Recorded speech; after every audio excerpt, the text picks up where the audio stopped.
اس project کو اس کی stone lying کرنے میں بہت خوشی ہو رہی ہے،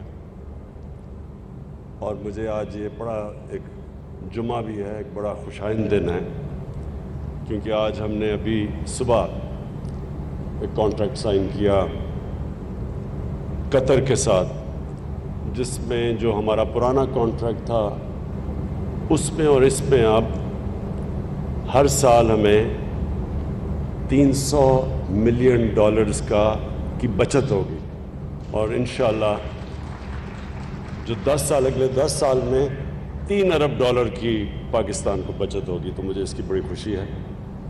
اور اس 1 سال سے ہم لگے ہوئے تھے اس کے اوپر نیگوشیٹ کرنے کے لیے، اور یہ جو اب یہ پروجیکٹ ہے، اس پروجیکٹ کے لیے میں ذرا پہلے جو اب سب سے جو میں اپنے خیال آپ کے سامنے رکھنا چاہتا ہوں وہ یہ کہ دیکھیں، جب ملک پہ مشکل وقت آتا ہے تو مشکل وقت سے نکلنے کے لیے ایک ملک کو آؤٹ آف دا باکس سوچنا پڑتا ہے۔ آؤٹ آف دا باکس مطلب کہ وہ سوچ لے کے آئیں جو کہ وہی پرانی گھسی پٹی سوچ ہے، ہٹ کے وہ کچھ۔ اب ہمارا مسئلہ کیا ہے؟ ذرا میں اپنی، یا میری وزیر بھی سارے بیٹھے ہوئے ہیں، میری ہمارے ممبرز آف پارلیمنٹ بھی بیٹھے ہوئے ہیں، میں ذرا آپ کو سمجھانا چاہتا ہوں کہ اس وقت پاکستان کیا فیس کر رہا ہے۔ ہمارے پاس 2 بڑے پرابلمز ہیں، اور وہ لوگ کہتے ہیں جی پرانی باتیں نہ کرو، لیکن یہ ہمارے جو 10 سال جو ڈیکیڈ آف ڈارکنس جسے ہم کہتے ہیں، 10 اندھیرے سال، ان میں جو قرضے چڑھے ہوئے ہیں اور جس طرح کی اکانومی کی مس مینجمنٹ ہوئی، اسے ہوا کیا؟ 2 چیزیں۔ ایک ہمارا بہت بڑا فسکل ڈیفیسٹ، اور فسکل ڈیفیسٹ کی وجہ سے قرضے، اور دوسری طرف ہمارا کرنٹ اکاؤنٹ ڈیفیسٹ، مطلب یہ کہ ہمارے پاس جو ہماری امپورٹس اور ایکسپورٹس کے اندر اتنا بڑا خسارہ ہو گیا تھا کہ اس کے لیے باہر سے قرضے بھی لینے پڑے، فورن لونز، اور ہمارا جو فورن ایکسچینج ریزروز وہ بھی گر گئے۔ ان کے گرنے سے ہمارے روپے کے اوپر پریشر پڑا، اور روپے نے گرنا تھا، یعنی جب ڈالر کی کمی ہوگی تو ڈالر کی قیمت اوپر چلی جائے گی، روپیہ نیچے آ جائے گا، تو جب روپیہ نیچے آیا تو مہنگائی ہو گئی۔ تو یہ ہمیں وراثت میں ملے تھے۔ اب ان 2 مسئلوں سے ہم نے نکلنا کیسے ہے؟ سب سے پہلے اپنی آمدنی بڑھانی ہے، خرچے کم کر رہے ہیں، ہم نے کیے ہیں، لیکن جب تک آمدنی نہیں بڑھے گی ہم نہ اپنے خرچے میٹ کر سکتے ہیں، اور جو قرضوں کی قسطیں دینی ہیں نہ ہم وہ قرضوں کی قسطیں دے سکتے ہیں، کیونکہ ہر سال قرضوں کی قسطیں بڑھتی جا رہی ہیں۔ تو لہٰذا پاکستان کے اندر ویلتھ کریشن جنریٹ کرنا ہے کہ اپنی دولت بڑھائیں تاکہ ہمارے پاس قرضے واپس کرنے کے لیے قوت ہو۔ تو اس پروجیکٹ کو اس نظر سے آپ نے دیکھنا ہے۔ اس پروجیکٹ کی جو سب سے بڑی چیز یہ ہے کہ یہ پاکستان میں ویلتھ جنریٹ کرے گا، اور وہ ابھی عمران امین نے آپ کے سامنے فگرز دی، جلدی بتا دیا اس نے آپ کو۔ میرے خیال میں آپ کو سمجھ نہیں آئی کہ یہ جو پروجیکٹ ہے یہ کتنا پیسہ جنریٹ کرے گا پنجاب گورنمنٹ کے لیے، پاکستان کے فیڈرل گورنمنٹ کے لیے، ریلویز کے لیے، اور CAA کے لیے۔ جو پہلا فیز ہے، پہلے فیز کے اندر 1300 ارب روپیہ جنریٹ ہوگا پہلے فیز میں، جس میں جو فیڈرل گورنمنٹ کو ٹیکسز پہ ریونیو ملے گا وہ 250 ارب ہے، اور اس کا جو دوسرا امپیکٹ پڑے گا وہ بھی نہیں، آپ میں رجسٹر ہی نہیں ہوا، کیونکہ یہ اس کو ڈی نوٹیفائی کیا جائے گا as an airport, Walton airport denotify ہو جائے گا۔ اس سے یہ ہوگا کہ یہ جو گلبرگ مین بولاوارڈ، فیروز پور روڈ، ادھر اس وقت ریسٹرکشن تھی، بلڈنگز کو اوپر جانے نہیں دیا جا رہا تھا کیونکہ اس ایئرپورٹ کی وجہ سے وہ فلائی زون میں آ جاتا تھا. تو جب یہ ایئرپورٹ ڈی نوٹیفائی ہوگا تو یہ سارے علاقوں میں, اور یہ سینٹرز ہیں ہمارے, یہ کمرشل سینٹرز ہیں, مین بولاوارڈ, فیروز پور روڈ, سارا گلبرگ, یہ اکنامک ہب بن سکتا ہے کیونکہ یہ پھر اوپر جا سکیں گے. تو اس سے دو فائدے ہوں گے. ایک تو جو ہمارا اب جو لاہور ہے یہ جو پھیلتا جا رہا ہے, اس کو روکنے کے لیے تو ورٹیکل اوپر جانا پڑے گا, کیونکہ لاہور جب میں بڑا ہو رہا تھا تو لاہور تقریباً زمان پارک پہ ختم ہو جاتا. اس کے زمان پارک کی یہ سارا گلبرگ وغیرہ, یہ ہم ان کو دیہات سمجھتے تھے, کھیت کود تھے یہاں سارے. تو یہ اتنی تیزی سے پھیلا ہے کہ اس کے بہت وہ منفی اثرات آگے سامنے آ رہے ہیں. سب سے پہلے پانی کا, بہت بڑا پانی کا مسئلہ ہو گیا. وہ واٹر ٹیبل نیچے جا رہی ہے, اور بھی تیزی سے نیچے جا رہی ہے.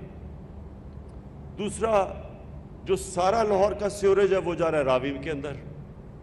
جب راوی کا سیوریج کا مطلب کہ وہ سارا نیچے سندھ تک, اس سارے شہر کا سارا سیوریج نیچے جا رہا ہے, جو کہ پانی کو بھی خراب کرتا ہے. کئی لوگ تو دریا کا پانی پیتے ہیں نیچے. اور دوسرا, واٹر ٹیبل بھی وہ بھی کنٹامنیٹ ہو رہی ہے. اور جو راوی ہے وہ جب سردیاں آتی ہیں تو وہ جب سکڑتا ہے تو وہ بالکل ایک سیوریج کا نالا بن جاتا ہے. تو وہ ایک ایشو. اور جتنا آپ کا شہر پھیلتا جاتا ہے اس کو آپ فیسلٹیز ہی نہیں دے سکتے, نہ آپ ان کو سیوریج سسٹم دے سکتے ہیں, نہ پانی دے سکتے ہیں, اور جو بھی آپ امینٹیز دیتے ہیں ان کا خرچہ بڑھتا جاتا ہے. اس لیے دنیا میں ماڈرن سٹیز اوپر جاتی ہیں. اور پھر یہ جب والٹن ایئرپورٹ ڈی نوٹیفائی ہوگا تو یہ سارے علاقوں کو جب اجازت یہ کمرشل سے اوپر جانے کا, تو جو انہوں نے ایسٹیمیٹ کیا ہے, اور عمران میں یہ چاہوں گا کہ آپ یہ میڈیا کو بریک ڈاؤن دیں, یہ ایسٹیمیٹ کرتے ہیں کہ اس کا کمرشل ویلیو جو ہماری ویلتھ جنریٹ ہوگی وہ 6,000 ارب روپے ہو گئے. 6,000 ارب روپیہ. کیونکہ مجھے لگتا ہے یہ سامنے میرے خیال میں آپ لیٹ نائٹ سب نے کی ہوئی ہے, کیونکہ سوئے ہوئے ہو آپ سب, کوئی تالیوں کی آواز نہیں آئی کہ 6,000 ارب روپیہ جنریٹ ہوگا یہاں. علیم خان, آپ کو تو خیر خاص پتہ چلنا چاہیے نا ان چیزوں کا, کیونکہ آپ تو ہیں اس بزنس میں. دیکھیں, اس کا جو آپ کاسٹ, ایک یہ جو ہم والٹن کا پروجیکٹ شروع کر رہے ہیں, دوسرا جو راوی سٹی ہے, یہ جو دو پروجیکٹس ہیں یہ پنجاب کو, یہ پاکستان کو, یہ سارے پاکستان میں ویلتھ کریٹ کریں گے, ریونیو جنریٹ کریں گے. اور ویسے بھی یہ جو ایئرپورٹ کبھی شہر کے بیچ میں نہیں ہوتا. یہ بڑا 3-4 کریش ہوئے ہیں پچھلے چند سالوں کے اندر, جب ایئرپورٹ اور فلائنگ کلب شہر کے اندر نہیں ہوتا. ان کے لیے ہم نے ایک اور جگہ دے دی ہے, اور اس پہ انشاءاللہ بھی کنسٹرکشن شروع ہو جائے گی تاکہ یہ آلٹرنیٹ شہر سے باہر چلا جائے, اور اس کو پھر ہم پوری طرح ایک کمرشل سینٹر بنائیں.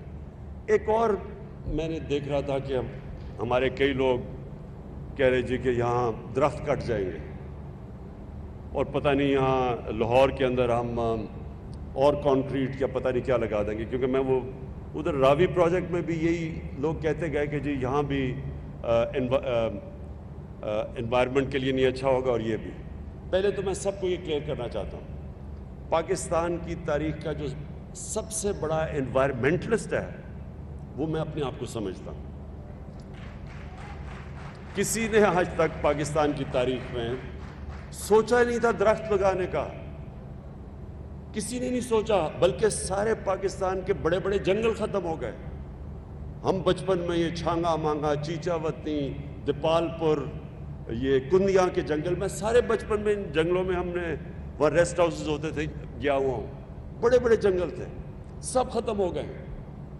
جنگلوں کی زمینوں کے اوپر قبضے ہو گئے. تو پہلی دفعہ پاکستان کی تاریخ میں کسی نے سوچا تھا درخت لگانے کا، وہ ہم نے خیبر پختونخوا میں جو 1 ارب درخت لگائے تھے، جو انٹرنیشنلی ایکنالجڈ ہیں۔ تو یہ سب سے پہلے مطمئن ہو جاؤ کہ کوئی درخت نہیں کٹ رہا، یہاں کوئی درخت نہیں کٹ رہا، اور اگر کوئی بھی درخت ہمیں ہٹانا پڑا تو ہمارے پاس اب ایکوپمنٹ ہے، اس کو ریلوکیٹ کر دیں گے۔ لیکن جو اس کے بدلے جو ابھی انہوں نے آپ کو بتایا اربن فارسٹری، جو کہ ہم پورے یہاں درخت اگا رہے ہیں اور جو ساری ماڈرن ٹیکنالوجیز لے کے آ رہے ہیں، جو اب نئی درخت اگانے کی اربن فارسٹری کی ٹیکنالوجیز ہیں، وہ ساری یہاں یوز ہوں گی۔ جو یہ بلڈنگز بھی بنیں گی، یہ سب جو لیٹسٹ آج جو عمران امین نے جلدی میں اپنی پریزنٹیشن میں کہا، جو اب دنیا کے اندر جو نئی بلڈنگز بن رہی ہیں ساری، ان سب میں سسٹینیبل جو ان کی انرجی کنزرویشن، یہ سب نئی چیزیں جو آ گئی ہیں، انشاءاللہ وہ ادھر بھی کریں گے اور راوی سٹی میں بھی کریں گے، جو دونوں ہمارے بڑے پروجیکٹس ہیں۔